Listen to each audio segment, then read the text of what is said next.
Un saludo para todos, bienvenidos a nuestro curso de Física Mecánica. Hoy trabajaremos un ejemplo de movimiento en el plano, que es el movimiento circular uniforme.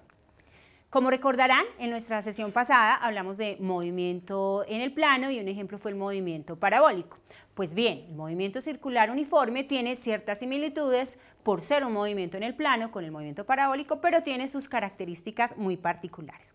Vamos a iniciar con una pregunta motivadora. Bien, nuestra pregunta dice lo siguiente. Alguna vez me imagino te has usado los juegos mecánicos, nos gusta la rueda de la fortuna y muchos otros juegos mecánicos en los que podemos poner a prueba la cinemática. En una rueda de la fortuna, por ejemplo, nos podríamos hacer la pregunta, ¿todas las partículas ubicadas en cualquier punto de esta rueda de la fortuna giran con la velocidad constante, giran con la misma velocidad? ¿Todos los puntos giran con la misma velocidad? Acabo de decir que la velocidad es constante, pero pregunto, ¿todos giran con la misma velocidad? Esa sería una pregunta interesante. La segunda, si la velocidad es constante, ¿podría haber aceleración en este movimiento? Pues bien, esas son algunas de las preguntas que contestaremos o que tú podrás contestar al final cuando terminemos esta sesión. Muy bien, entonces como vamos a hablar de movimiento circular, que es un movimiento en el plano, primero quiero que recordemos las componentes del vector aceleración cuando hablamos de un movimiento en el plano. Reparemos un poco y miremos cómo el vector aceleración tiene unas componentes. Como puedes observar allí en la diapositiva, tenemos una partícula moviéndose a lo largo de una trayectoria, una curva C como la que se indica. En ese punto, tú podrías trazar unos ejes que sean paralelo y perpendicular a la trayectoria en ese punto. Entonces, a lo largo de ese eje que es tangente a la trayectoria, vas a poder ubicar el vector velocidad. Eso fue algo que aprendimos en movimiento en el plano. Pero además, como puedes observar, esta velocidad va a ir cambiando a medida que la partícula se mueve y puedes ver que el vector va variando en dirección. ¿Por qué se da esto? Necesariamente porque hay una aceleración. Como observas en la pantalla, esa aceleración va hacia adentro de la curvatura, mientras la velocidad es tangente a la curvatura. Entonces, ese vector aceleración podrás siempre descomponerlo en dos componentes. Observa, componente tangente a la curva y componente perpendicular a la curva. Esas son las componentes del vector aceleración cuando tenemos un movimiento en una curva. Para el movimiento circular uniforme, nuestra curva, nuestra trayectoria es precisamente una circunferencia. Ahora, ¿qué pasa con esas dos componentes? ¿Qué significan cada una de esas componentes? Pues bien, como puedes ver, el vector velocidad en un primer instante tiene una magnitud v1. Como hay un cambio de velocidad paralelo a este vector, delta v, generará un cambio en el vector velocidad, v2. Esa magnitud puede estar aumentando o también podría darse el caso en que esté disminuyendo. ¿Qué significa? Que hay una aceleración en la misma línea de la velocidad, que genera un cambio en la magnitud de la velocidad. Esa es la componente paralela a la velocidad. Ahora, si te paras en dos puntos en el cual la velocidad sea v1 y en otro punto en el cual la velocidad sea v2, vas a obtener dos vectores velocidad de igual magnitud, pero como puedes observar, la dirección es diferente. ¿Qué está sucediendo? Que la velocidad está cambiando, no en magnitud, pero sí en dirección. Ese vector delta v, que observas allí, está ocasionado por el cambio en la velocidad, es decir, hay una aceleración que genera este cambio. Como puedes observar, en un movimiento en el plano, podrían darse ambas partes o ambas componentes del vector. Esta vector velocidad del que estamos hablando y este vector aceleración, como pueden observar, pueden generarse ambas componentes haciendo que la velocidad aumente o haciendo que la velocidad disminuya en magnitud. Y podría incluso pasar el caso extremo en el que la aceleración paralela no esté, su valor sea cero. Quiere decir que la aceleración solo tendrá la componente tangencial y por tanto la velocidad no cambiará en magnitud, pero sí lo hará permanentemente en dirección. Entonces llegamos al caso del movimiento circular uniforme. ¿Qué es un movimiento circular uniforme? Es el movimiento en el cual la trayectoria es una circunferencia y la magnitud de la velocidad permanece constante, aunque su dirección cambia continuamente, lo cual se da por una aceleración, es decir, una aceleración que se dirige hacia el centro de la trayectoria. Por esa razón la conocemos como aceleración centrípeta o aceleración radial. Como puedes observar en nuestra animación, en cada punto de la circunferencia puedes observar cómo el vector velocidad va cambiando en dirección, manteniendo su velocidad constante, y el vector aceleración va cambiando en dirección, manteniendo su dirección siempre hacia el centro de la circunferencia. Cambia su dirección, mas no cambia su magnitud. En el movimiento circular uniforme, la magnitud de la velocidad y de la aceleración radial permanecen constantes, pero sus direcciones cambian, como puede observarse con el ángulo. Ahora, sería interesante empezar a hablar de nuestras cantidades cinemáticas, posición, velocidad y aceleración para este movimiento. Antes de ello, vamos a trabajar algunas definiciones. Recordemos los conceptos que rigen este tipo de movimiento, al igual que cualquier movimiento oscilatorio. Primera definición, período. ¿Qué es el período? El período es el tiempo que tarda una partícula en dar una vuelta completa. En este caso, recorrer el círculo una vez. Se representa con la letra T mayúscula y se define como tiempo sobre número de vueltas. Sus unidades son los segundos. Otra cantidad importante es la frecuencia, definida como el número de vueltas por unidad de tiempo. La definimos con la letra F y es igual a N sobre T, es decir, número de vueltas sobre el tiempo. Como pueden observar, es igual al recíproco del período, o sea, 1 sobre período. Sus unidades, por tanto, serán 1 sobre segundo, es decir, segundos a la menos 1, que se denominan hertz. Otra cantidad importante en el movimiento circular es la velocidad angular. ¿Cómo se define la velocidad angular? El ángulo recorrido por unidad de tiempo. Lo designamos con la letra W y será ángulo sobre tiempo. Y si pensamos en que el ángulo se va describiendo a lo largo de la circunferencia, lo podríamos expresar como 2pi por n, donde n es el número de vueltas. Podríamos tener media vuelta, una vuelta o 10 vueltas. Dividido entre el tiempo. Si observas allí en nuestra ecuación 2pi n sobre t es la frecuencia. Por tanto, la expresión podría escribirse como 2pi por f, 2pi por la frecuencia. Las unidades de esta cantidad, velocidad angular, son radianes sobre segundo. Ahora, es importante anotar lo siguiente. Tenemos una posición angular que la designamos como el ángulo, es decir, teta. ¿Okay? Y tenemos una velocidad angular y la designamos entonces como W. Es importante que W es teta sobre T, es decir, teta podríamos expresarlo en radianes y el tiempo en segundos. Ahora, aquí es muy importante tener en cuenta que este teta realmente que se da en radianes no es una unidad, porque el ángulo se expresa como grados, ¿cierto? Pero está dado como metros sobre metros, es decir, esta no es una unidad que tengas que cancelar posteriormente.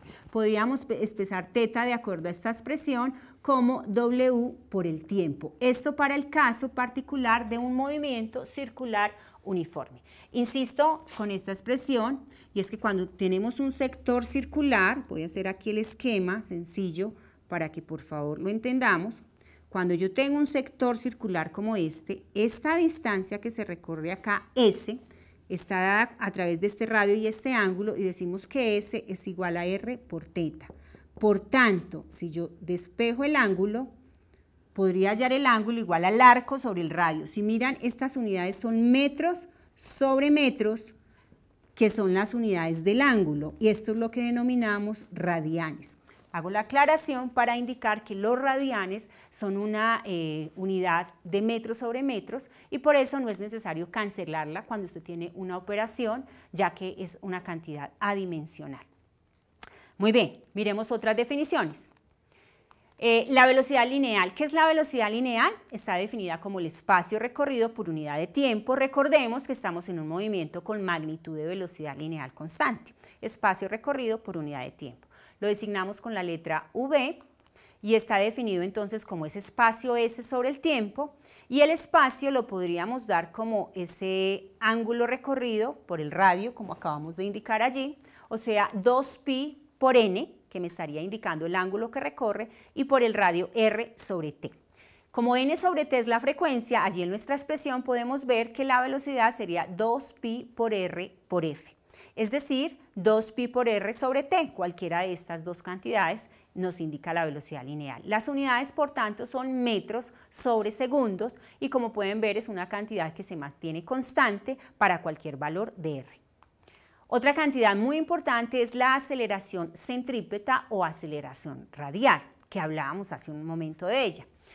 La aceleración centrípeta o radial no es más que el cambio de velocidad lineal por unidad de tiempo y está siempre dirigida hacia el centro de la trayectoria. La simbolizaremos como a sub r o a sub c en algunos casos y está dada como la velocidad al cuadrado sobre el radio. Esta expresión b cuadrado sobre el radio la deduciremos ahora más adelante.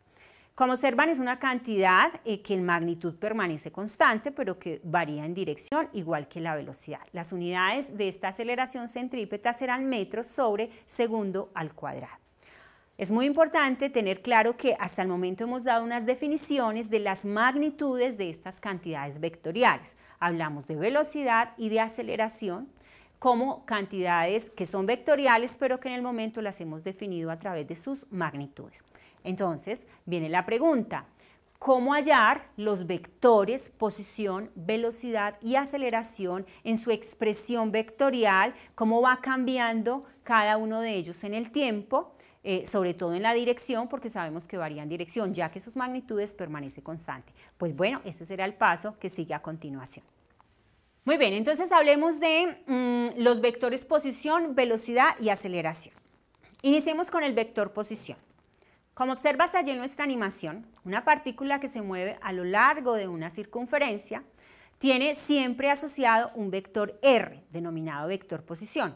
Este vector, como observan, va cambiando a lo largo de la circunferencia con el tiempo y está siendo descrito por el ángulo θ, que como hemos dicho, θ es igual a w por el tiempo. Ahora, como puedes ver, ese vector r tiene dos componentes, una componente en x y una componente en y. Hallemos las expresiones para estas componentes. Entonces, tenemos un vector posición r que está dado como una cantidad x en y más una cantidad y en j. ¿Quién es x y quién es y? Como pueden observar allá en la animación o lo pudieron hacer, x estará dado como r por el coseno de θ. Esta es la cantidad en y. Y y estará dado como r por el seno de θ. Esta es nuestra cantidad en j. Este será el vector posición y si ustedes pueden observar allí en nuestra animación, van a ver cómo son funciones senoidales que varían con el tiempo, en el cual, como pueden ver, x varía a lo largo de una función cosenoidal y y varía a lo largo de una función senoidal a medida que el tiempo pasa. Ahora, podríamos expresar este θ como omega por t y este θ también como omega por t. Esta sería una expresión que nos va a designar la posición en función del tiempo. Como observaron, hay una componente en x y una componente en y. Esta es nuestra componente x y esta es nuestra componente en y, que son funciones senoidales del tiempo. Ahora, miremos qué pasa con el vector velocidad. Como observas allí en la animación, el vector velocidad va cambiando a medida que ese punto P se mueve a lo largo de la circunferencia. Pero en un instante cualquiera, ese vector velocidad tiene unas componentes, v sub x y v sub y. Es importante que allí en el esquema ubiques el ángulo que forma ese vector v con uno de los ejes coordenados. El ángulo que forma el vector r, θ, será el mismo ángulo que forma el vector b, θ, que se indica allí en la figura. De acuerdo a esto podemos hallar esas componentes en x y en y. Ahora, matemáticamente, la velocidad se puede expresar de esta forma. Recordemos que la velocidad por definición es la derivada de la posición respecto al tiempo. Y la posición tiene componente en X y en Y. Por tanto, será necesario derivar la componente en X y derivar la componente en Y para poder obtener nuestra función de velocidad. Hagamos la derivada entonces. La velocidad se puede expresar. Derivada de X, la derivada es en función del tiempo. R es una constante. Entonces derivamos la derivada de la función coseno, es seno de omega t. Realmente la derivada del coseno es menos seno y la derivada interna de omega t pues sería simplemente W. Entonces mi derivada de la componente en X será menos W por R por el seno de omega t. Esta es la componente en Y de la velocidad. En forma similar podemos derivar este lado, la derivada será R, la derivada del seno es el coseno y la derivada interna de omega t pues será omega. La derivada del seno es el coseno positivo. Esta será nuestra componente de la velocidad en Y. Entonces tenemos B sub X y B sub Y. Como pueden observar allí en nuestra animación, también estos dos vectores, velocidad en X y velocidad en Y, están dados a través de funciones senoidales y cosenoidales. Observemos, la velocidad en X varía como una función senoidal y la velocidad en Y varía como una función cosenoidal. ¿De qué dependen las amplitudes de estas funciones? Del radio y de W, ¿cierto? Que serán los valores máximos o mínimos que puede alcanzar esta función. Veamos de nuevo nuestra vector aceleración. Como pueden observar, al igual que la velocidad y la posición, el vector aceleración también cambia a medida que la partícula se mueve sobre la circunferencia. En un instante determinado, A tiene dos componentes, A en X y A en Y. De nuevo, ese ángulo que forma R también lo podemos representar en nuestro gráfico para la función aceleración. Por tanto, esas dos componentes podemos hallarlas como se expresa en la figura o en forma matemática como lo veremos a continuación. Ahora, el vector aceleración. El vector aceleración, por definición, es la derivada de la velocidad respecto al tiempo. Entonces, debemos derivar la componente en X y la componente en Y. Es decir, derivada de B sub X en Y más derivada de B sub Y en J. Al hacer estas derivadas, encontramos que debo derivar esta función en el tiempo. La derivada del seno es el coseno y la derivada interna es W. Por tanto, nuestra expresión será menos W al cuadrado por R por el coseno de omega t en Y. Y la derivada de la parte en Y será la derivada del coseno, que es menos seno, por la derivada interna, o sea, menos W cuadrado por R por el seno de omega t en J. Esta expresión nos designa la aceleración en función del tiempo.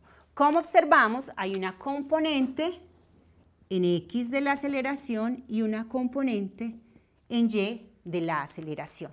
Ambas son funciones senoidales, es decir, varían permanentemente con el tiempo. Si observan allí en nuestra simulación, podemos ver el vector aceleración, cómo va cambiando a medida que la partícula se mueve sobre el círculo y cómo esa A sub X y A sub Y se expresan a través de funciones senoidales.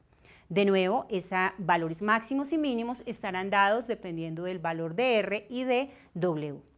Ahora, es importante analizar que las magnitudes de estos vectores se pueden hallar como lo hemos hecho convencionalmente para hallar una cantidad vectorial. Por ejemplo, es muy sencillo en esta parte saber que la magnitud pues básicamente es R, ¿cierto? Porque al elevar R cuadrado coseno cuadrado más R cuadrado seno cuadrado, sabemos que por identidad trigonométrica eso sería simplemente la raíz de R cuadrado. Entonces la magnitud sería R.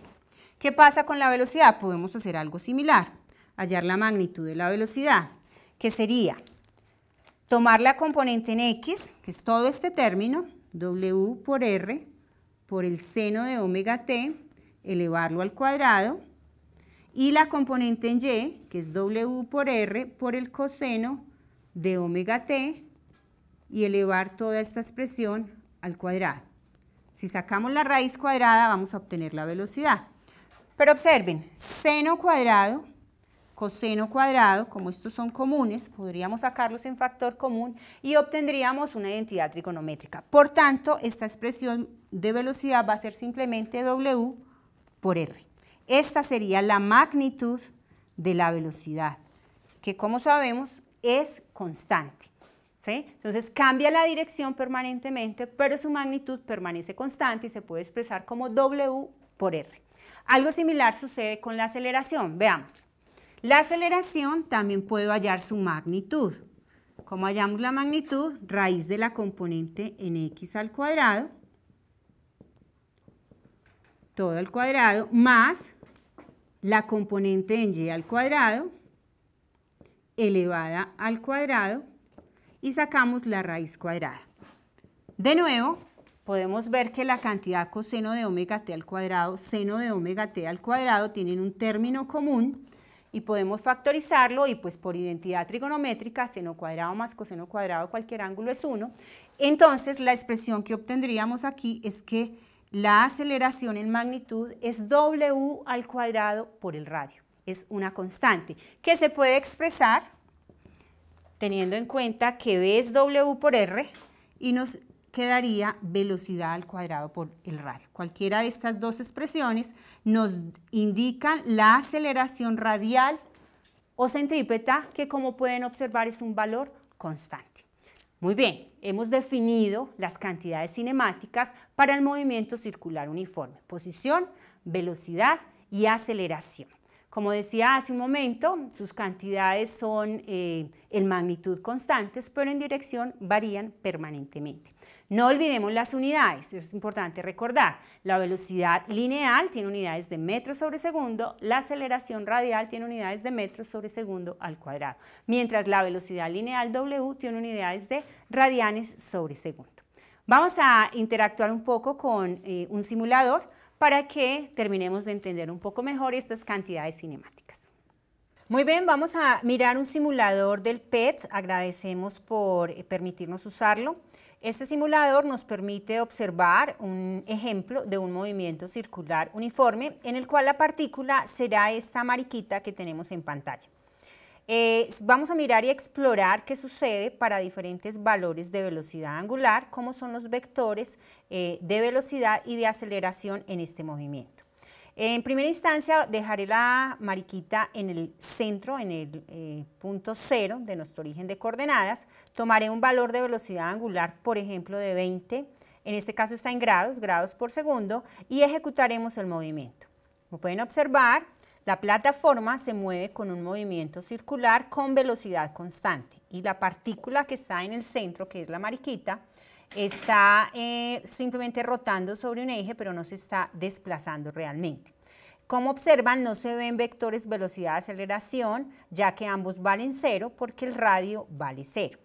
¿Qué pasa ahora si tomamos esta mariquita y la movemos a otro punto? Por ejemplo, a un radio R, como se indica, y de nuevo ejecutamos nuestro movimiento a una velocidad angular de 20 grados por segundo. Como pueden observar, allí se observa pues realmente muy levemente los vectores velocidad y aceleración. La partícula se está moviendo, tiene una velocidad tangente a la trayectoria y una aceleración que apunta hacia el centro. ¿Qué pasa si ubicamos esta mariquita en un lugar más alejado, es decir, a un valor más grande, por ejemplo en el extremo, y de nuevo tomamos un valor de velocidad de 20 grados por segundo? Como se observa, ese valor de velocidad es un poco más alto y hay un valor de aceleración hacia el centro que sigue siendo pequeño de acuerdo pues al esquema que estamos usando. Pero si ahora usamos valores más altos de velocidad angular, por ejemplo 40, podremos observar estos vectores en muchísima mayor forma.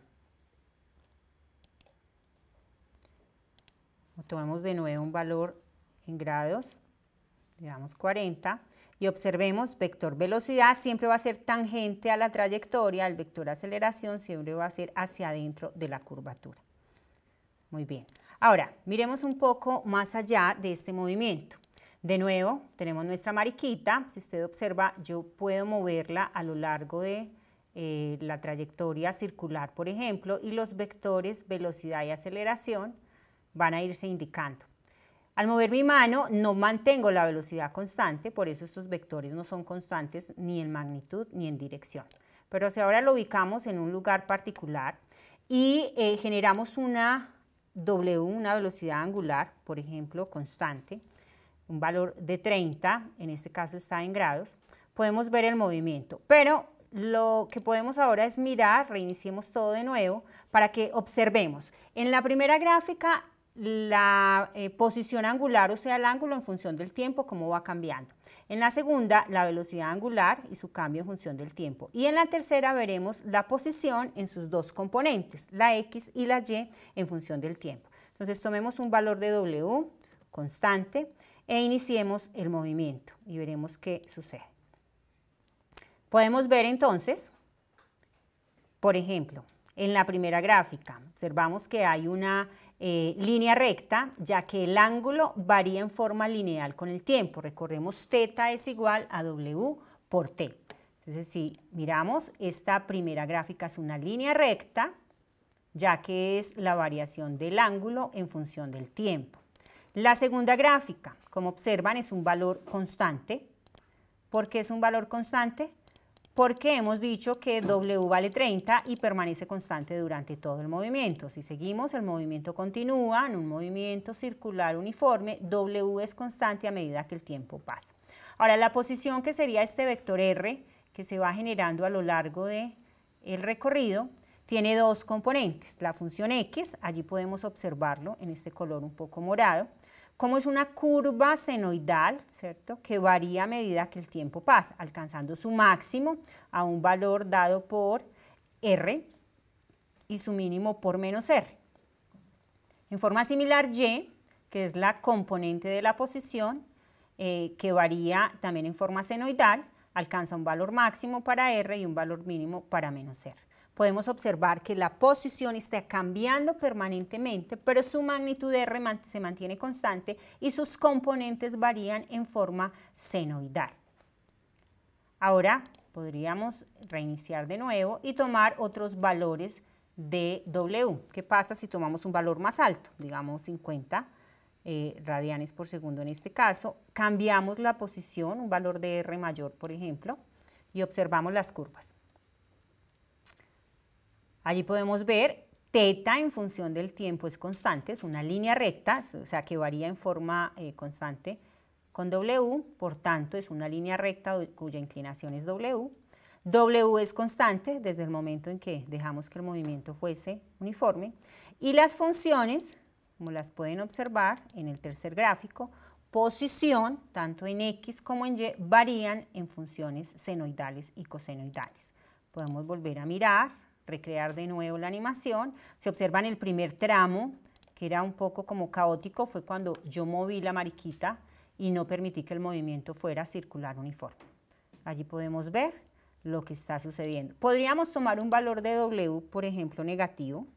Tomemos un menos 40, por ejemplo. Vamos a reiniciar de nuevo todo para limpiar la pantalla. Menos 40 grados sobre segundo. Y miramos qué sucede con nuestros gráficos. Observemos. El gráfico de ángulo en función del tiempo es de nuevo una línea recta. Como se evidencia, es una línea recta de pendiente negativa, ya que la pendiente es la velocidad angular y hemos dicho que es negativa. El giro invirtió su dirección comparado con el que teníamos hace un momento. De nuevo, W es constante, es el valor de menos 40 y negativo, ¿no?, como lo hemos asumido, menos 40 en esta escala de 0 a 100. Continuamos, vemos como las curvas de posición en función del tiempo X y Y son funciones senoidales desfasadas, en la que los máximos y mínimos corresponden al radio. Observen que si yo moviese aquí abruptamente mi mariquita hacia otro lado, observe que las curvas van a cambiar. Los valores máximos y mínimos, por ejemplo, de la posición han cambiado porque lo he alejado, R es mayor, ¿sí? El valor obviamente de la aceleración, de la velocidad no lo he cambiado y mi gráfica θ en función del tiempo sigue generándose como una línea recta. Muy bien, este es un ejemplo en el que podemos explorar las cantidades cinemáticas para un movimiento circular uniforme. Les invito entonces a continuar interactuando con él y descubriendo otras cantidades que podríamos analizar allí, la velocidad, la aceleración, etcétera, y mirar cómo varían en el tiempo y cómo se da para un movimiento tanto uniforme como no uniforme.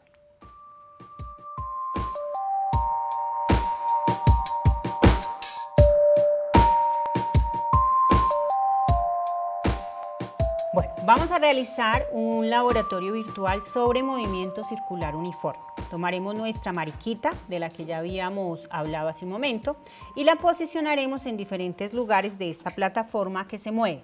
Vamos a tomar 3 posiciones, por ejemplo, esta posición en R1, esta posición para R2 y esta para R3.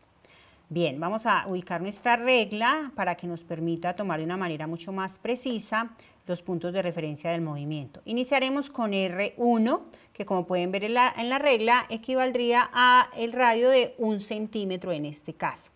En nuestro Excel al lado, como pueden ver, vamos a ir tomando los datos de tiempo para cada uno de estos radios. ¿Listo?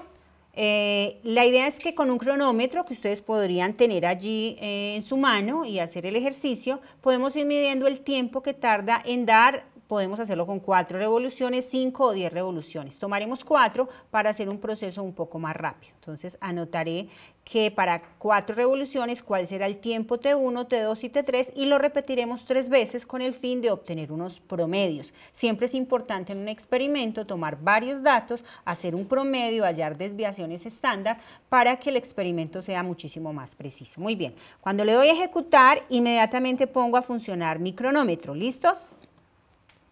Como pueden ver, 1, 2, 3, 4, 5 revoluciones y allí contamos el tiempo. Aquí tengo el tiempo para esas 5 revoluciones. Vamos a hacerlo para 5 revoluciones. Obtenemos un tiempo de 0,2672 segundos. Vamos a ir llenándolo acá en nuestro Excel, 0,2672 segundos. Y así sucesivamente lo vamos a realizar varias veces. Entonces reiniciamos todo, ubicamos nuestra mariquita de nuevo en el radio R1 y de nuevo le decimos que empiece el giro. Entonces de nuevo con nuestro cronómetro inicia el movimiento. 1 vuelta, 2, 3, 4, 5. Para mi cronómetro y el radio. El tiempo en este caso para este radio es 0,2681 segundos. Lo hacemos de nuevo, siempre teniendo precaución de reiniciar todo, de ubicar nuestra partícula en el radio en el cual estamos trabajando y de reiniciar el movimiento y tener muy pendiente nuestro cronómetro. La idea de medirlo varias veces es porque siempre hay un tiempo en el que mi mano tarda en detener el cronómetro. Entonces iniciamos de nuevo. 1, 2, 3, 4, 5 y el tiempo es de 0,2639 segundos. Bueno, aquí podríamos hallar el tiempo promedio, es de hecho lo que van a hacer ustedes como ejercicio más adelante. Ahora, reiniciamos y vamos a posicionar nuestra mariquita en un segundo punto de radio. Entonces tomaremos R igual 2. Como estamos tomando la regla, realmente estos son centímetros y luego lo haremos para un radio R igual 4 centímetros. Muy bien. Entonces vamos a tomar los tiempos para cada uno de estos radios. Ubiquémonos acá. En R2 ya tenemos nuestra mariquita posicionada, reiniciamos todo y estamos listos para activar nuestro cronómetro a la cuenta de 3. 1, 2, 3. Un giro, 2, 3, 4, 5. Allí he mirado el cronómetro y anotamos el tiempo que es de 0,2641 segundos. Muy bien. Repetimos de nuevo el ejercicio dejando nuestra mariquita en la posición número 2 y teniendo activo nuestro cronómetro. A la cuenta de 1, 2, 3. De nuevo contamos 1, 2, 3, 4, 5 giros. El tiempo que hemos obtenido para estos 5 giros es 0,2658 segundos. Y lo hacemos una tercera vez, la idea es tener por lo menos 3 datos. para poder pues, hacer un promedio acertado. De nuevo, cronómetro en mano, un giro, 2, 3, 4, 5. Paramos y miramos nuestro cronómetro, el tiempo fue de 0,2675 segundos. Muy bien, entonces como ven nuestros datos en el Excel, tenemos tiempo T1, T2 y T3 para radio 1 centímetro y para radio 2 centímetros. Hagámoslo ahora en un extremo de la plataforma, tomamos la mariquita, la llevamos hasta la esquina del extremo para tener un radio de 4 centímetros. A ver, que esto está como... No se quiere dejar coger la mariquita. Ay, no puede ser. Parar, a ver qué pasó. No sé qué pasó. ¿Es cosa del internet o qué? Ah, no se deja coger. ¿Con cuál es? ¿Este qué? ¿Ese 5? Qué raro. ¿Viste? Y estaba girando súper rápido, ahora no lo estaba haciendo así. Bien, ¿cierto? Bueno, y saben que mochan todo su pedacito. Ay, se pegó, qué raro. Esa sí no me va a pasar, no se me ha pegado en la casa ni una vez. Sí, ya tomo el cuarto, quedó justo en el cuarto. Digo, tomamos nuestro 4. Listo, entonces a iniciar, pues vamos a acomodar este coso. ¿Cómo era que le habíamos reducido? ¿Con este? ¿Con cuál es que rebajas la...? Ah, con el zoom de acá. Sí. Perdón. Claro que ya parece no, ahí ya está como se supone. A ver si sí. Ah, no, sí, ahí está bien. Solo correrla un poquitico aquí. No, no necesita. Listo. Volvamos entonces a... Corta de pronto, cierra ahí un poquito. Ahí está. Ahí está bien, listo. Sí. Bueno, entonces, listo, ahora sí. Entonces déjame pongo la regla y retomo justo acá. Llevamos nuestra mariquita hasta el extremo para tener un radio de 4 centímetros. De nuevo, ya tenemos todo listo. Vamos a tomar nuestro giro y empezamos a contar 1, 2, 3. Tomamos el cronómetro, recuerden, un giro, 2, 3, 4, 5. Allí anotamos el tiempo. El tiempo en este caso fue 0,2593 segundos. Y lo hacemos de nuevo. Recuerden que estamos tomando 3 veces este valor para poder hacer un promedio acertado. La parte más importante es poder manejar el cronómetro de la forma más precisa posible. ¿Listos? 1, 2, 3. Allí iniciamos. 1, 2, 3, 4, 5 giros. Muy bien. Nuestro cronómetro marca un tiempo de 0,2648 segundos. Y vamos a hacerlo una última vez, dejando nuestra mariquita de nuevo en el extremo del círculo. Entonces ubicamos nuestro cronómetro y a la cuenta de 3 iniciamos. 1, 2, 3. De nuevo 5 giros, un giro, 2, 3, 4, 5. La habilidad del cronómetro nos dará unos tiempos más acertados cada vez. Muy bien, ya hemos realizado nuestro ejercicio. Entonces vamos al Excel, ya que hemos terminado el experimento como tal, y veamos los datos que nos arrojó acá el sistema. Es importante, creo que es importante insertar aquí una columna donde anotemos el número de vueltas, porque estamos trabajando con 5 vueltas, 5 en cada caso. Este es un dato importante tener en cuenta, porque normalmente, de hecho, lo hacemos la mayoría de las veces con 10 giros para ayudarnos muchísimo más con el cronómetro, pero bueno, para 5 es un buen ejercicio. Entonces, lo que ustedes van a hacer ahora es hallar varias cosas. Primero, el tiempo promedio. Voy a dejar que ustedes mismos lo hagan y van anotando el tiempo promedio para el radio 1, para el radio 2 y para el radio 4. Seguidamente pueden calcular el periodo de acuerdo a lo que estuvimos mirando en nuestra sesión de hoy. Podrían obtener la velocidad angular, podrían tener la velocidad lineal, la aceleración, centrípeta. Recordemos que un movimiento circular se caracteriza por una aceleración centrípeta. Pero aquí surgen unas conclusiones y preguntas interesantes que es en las que quiero que ustedes trabajen. Y es, ¿será igual el tiempo para los 3 puntos de radio? Es decir, ¿el periodo será igual en esas 3 posiciones? ¿La velocidad angular será la misma o serán diferentes en esos 3 puntos? ¿La velocidad lineal por su cuenta y la aceleración tomarán valores distintos para cada radio o serán iguales?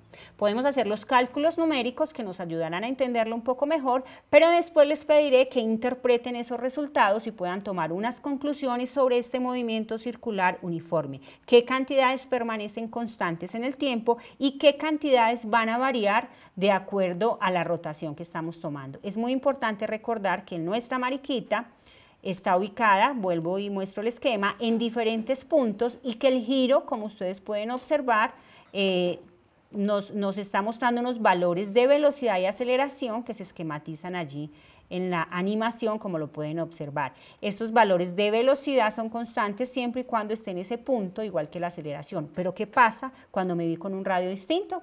Muy bien, te invito a que termines este experimento por tu cuenta y tal vez en la sesión con tu profesor discutas un poco tus resultados. Muy bien. Estamos terminando entonces nuestra sesión sobre movimiento circular uniforme. Quisiera que retornáramos a nuestra pregunta motivadora. ¿Recuerdan? Miremosla allí en pantalla. ¿Tienen todas las partículas ubicadas en una rueda de la fortuna a la misma velocidad cuando la rueda gira con velocidad constante? Creo que ya podemos dar respuesta a esta pregunta. Si estamos ubicados a un mismo radio, por ejemplo en el extremo de la rueda de la fortuna, todas las partículas que estén ubicadas allí tendrán la misma velocidad lineal en magnitud, más no en dirección, ya que en cada punto ese vector irá cambiando en dirección. Ahora, si me ubico no en el extremo de esa rueda, sino en un punto intermedio, por ejemplo, tenemos allí una partícula X de polvo o lo que sea, en la mitad de ese radio, la velocidad lineal será distinta a la velocidad en el extremo, ya que depende del radio. Pero siempre la dirección será diferente. Entonces, ¿tienen todas las partículas la misma velocidad? No. Tienen la misma magnitud de la velocidad, no la misma velocidad porque la dirección cambia permanentemente. Y la segunda pregunta es, si la velocidad es constante, ¿puede haber aceleración? ¿Cuál sería nuestra respuesta?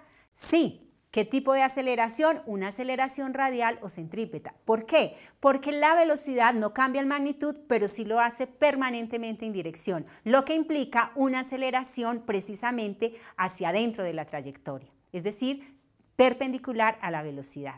Muy bien, espero que hayamos entendido nuestras cantidades cinemáticas el día de hoy.